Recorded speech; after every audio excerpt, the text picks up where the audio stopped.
Okay babes, welcome back to my channel. My name is Maya and today's video is going to be kind of a different video. We're going to be talking about why I decided to go back to therapy, but more importantly, like why I deserve to be happy and so do you. So let's get into it. I debated for a while if I wanted to film this video and like if I wanted to open up more on the internet. And I just kept coming back to the feeling like, why would I create this entire platform and like build a brand and build a community not to talk about, I mean, like really important things, you know, like fashion is cool, beauty is cool, makeup is cool, but I want to be able to like talk about some more like important things, you know, some things that like impact your everyday life. And so it's not that like fashion and beauty aren't important, but there are some things that I feel like could yield, you know, are more important to be addressed, like mental health. So that's what we're talking about. I have had a very long battle with depression. It's something that I haven't been like very vocal about on here. Like I talked a little bit about it. I think there's about one video when I was in college where I talked about like this depression slump that I was in. But I've been dealing with depression since I was in middle school. I was bullied really bad. I had some issues going on at home. I had a pretty bad. I'm very high functioning. I've always been high functioning. Doesn't matter how low I get, I'm probably going to appear fine to the average person or anybody that like knows me. So most of my family have no idea about what I'm gonna, you know, share with you guys. But I went through a lot of trauma at school. I've been through a lot of sexual abuse, and I started seeing a school psychologist when I was in high school. I was actually like, you know, I grew up, you know, you grew up black, and like in the black community, mental health is just now starting to be something that is more well respected, or like it's just something that's a lot less stigmatized than it was when I was growing up. When I was growing up, it was something like, why would you go, you know, why would you go to therapy? So one of my friends in high school, she was having a lot of issues at home also. And so she started seeing the school psychologist and she was telling me about it and she asked me to come with her. And I was like, girl, I'm not going to no school psychologist. Like, what you mean? Like, why would I even go to that, you know? But I decided to go with her, and it ended up being like a life-changing experience for me because it gave me a way to talk to somebody. So initially we went for her, but I realized that I also needed someone to talk to. And I was really scared because, you know, in black families, we talk about like not telling the family business and stuff, like not telling, like, especially like an authority figure, what's going on in your home. And so on the surface, looked like everything was fine with me. Like I was getting great grades. I was very like well involved. Like I just seemed fine, but I was like struggling, absolutely deteriorating mentally. And it was to a point where I definitely needed severe help. I needed much more help than I ended up getting, but I did get, you know, help. And so I started regularly seeing my school psychologist. And I remember telling my mom about it, and she just kind of felt like, why are you going to see them? Like, what are you telling them? You know, like, you know how that goes. And I had to kind of like assure her that I wasn't like saying anything bad about our family, but I was getting some of the help that I needed. From there, I ended up going to a family therapist with my mom. That was a horrible experience for me. Terrible, okay, could not be worse. I kind of have some qualms about like family therapy, especially like when your parents are paying for therapy, because I feel like it creates this horrible power imbalance that's gonna set you up for failure pretty much. And I know that there are some family therapists that are better, but my personal experience with it was terrible.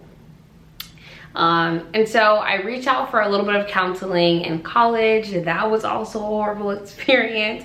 I can do a story time about my horrible therapy experiences if you'd like. But that brings me to grad school. So I started seeing a therapist in grad school because I was transitioning. You know, I moved from Louisiana to Chicago. I moved from an HBCU to a PWI. And it was just like a really big, huge, massive difference for me. Like I was such a culture shock, and I had to get back into being like in an actual city. There's so many things that I do differently now than I did when I lived in Louisiana. Like in Louisiana, I drove myself everywhere. Out here, I'm just now learning how to like actually drive in a city.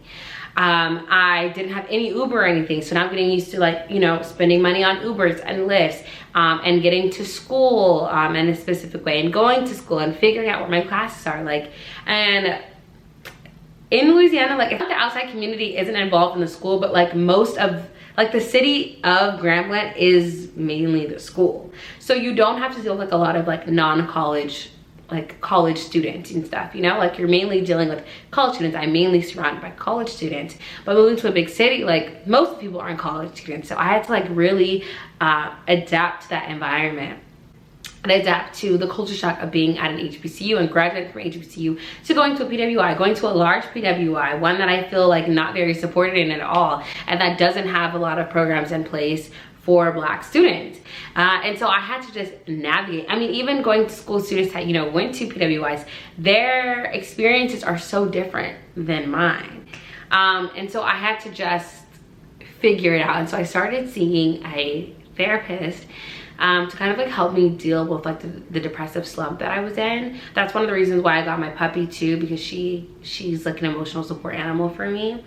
And I just felt like when I went to therapy that time, I made a whole video about, I'll link it up here, about why I didn't want to go to therapy anymore, and I linked it so you guys can click it and check that out.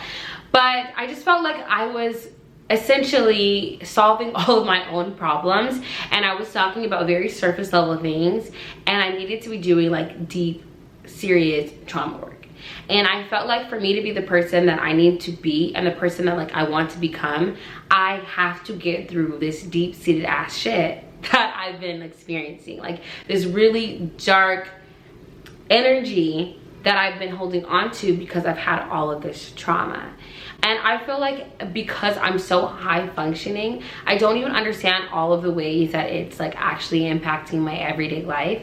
And so after meeting my girlfriend and realizing that to be a better person, a happier person, a better partner, I need to get help, I started seeing a new therapist.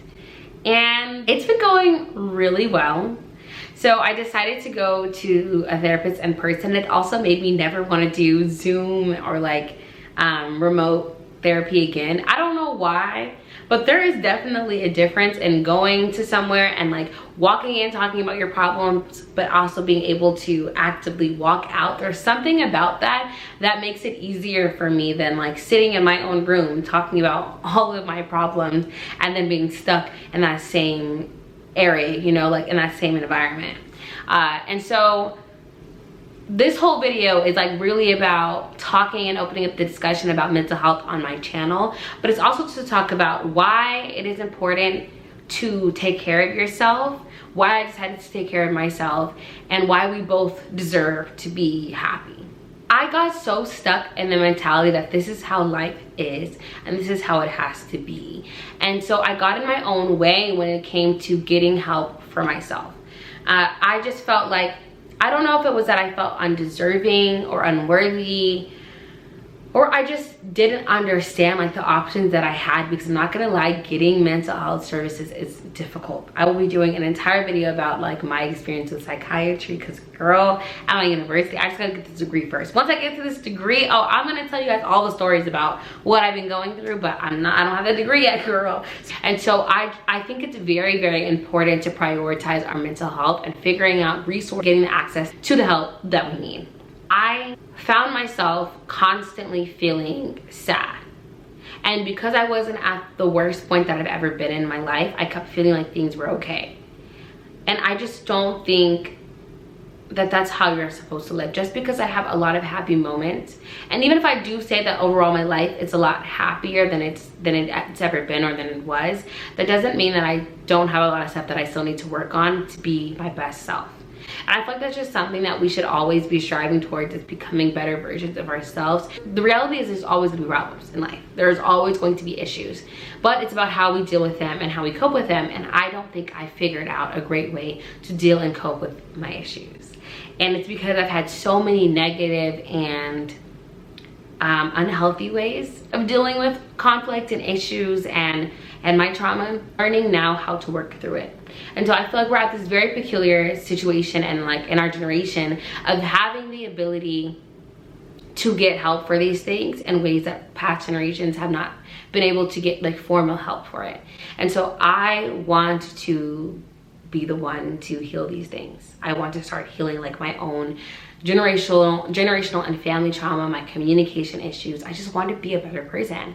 And I feel like, yeah, I'm young, I'm 22. This is like the perfect time for me to do this, because I just don't want to have 10 years pass me by and realize that I haven't worked on any of the things that I know that are plaguing me. I want to let go of these things. These things have happened to me, but they are not me, and I deserve to be happy. And so this is like a message to everybody. If you guys are thinking about starting therapy, or you're thinking about working through this, your generational trauma or your trauma, or your issues, but you just kind of feel like you can't do it, or you don't feel worthy of doing it, or for whatever reason you are just getting in your own way of doing it, I want this to be a message to you to reach out and get the help and support that you need, because you deserve to be happy. Do not allow yourself to step in front of the greatness that you deserve. It is really hard to have healthy relationships with other people, whether that's friends or family, if you don't have one with yourself, if you aren't dealing with things that are plaguing you. Like, mental health is something that is so important, and mental health issues are something that is so common, but I just feel like a lot of people do not talk about it. Like, they don't in-depthly talk about their experiences, and it's because it's difficult. But at the end of the day, like I said, I created a platform to talk about these real things, and we want to talk about them all the time. You know, sometimes we want to just escape, and we want to talk about fun things like fashion and beauty, but I do think at some point we should be talking about some greater issues, so that we can create an even stronger community. And so I want you to feel safe on my social platforms, on my social accounts, to have conversations with me and the community that we already have here about more serious things. And I want you to know that you deserve to be happy. You deserve to be fulfilled. You deserve to be your best self. And don't let anybody, even yourself, stop you from being who you would like to be.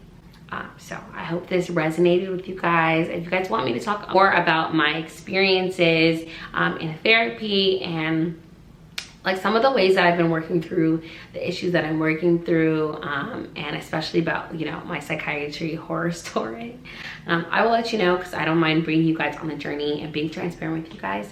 But if you guys have any like encouraging words, or if you have your own experiences that you feel comfortable sharing in the comments below, feel free to do so. I do try to respond to all of my comments. Sometimes it takes me a while, but I will get back to you at some point. I'll try my hardest. But I hope you guys have an amazing day, and I'll see y'all in the next video. Bye, babes.